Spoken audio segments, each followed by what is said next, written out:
श्री हरिवंश आज भगवान की शक्तियों के बारे में जानते हैं। गीता में 5 शक्तियों का वर्णन हुआ है।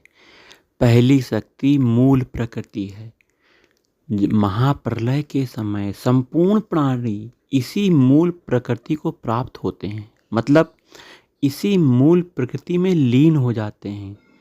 भगवान ने कहा है ना, सर्वभूतानि कौन्तेय प्रकृति यान्ति मामिकाम।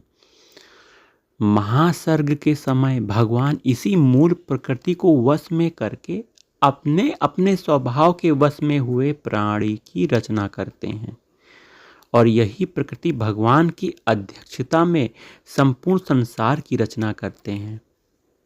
यही प्रकृति संसार की रचना करती है भगवान की अध्यक्षता में।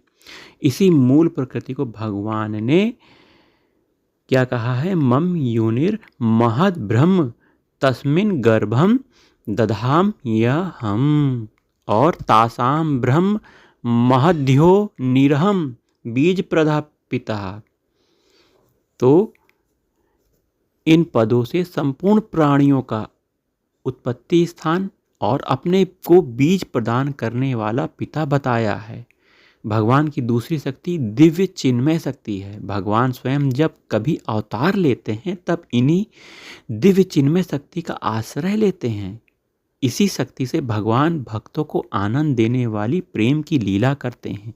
यह दिव्य चिन्मय शक्ति चिन्मय गुणों वाली होती है, अर्थात भगवान का अवतारी शरीर भी दिव्य चिन्मय होता है। इसी दिव्य चिन्मय शक्ति को भगवान ने प्रकृति स्वामधिष्ठान संभवामी पदों से कहा है। गीता में ये पद आए हैं ना।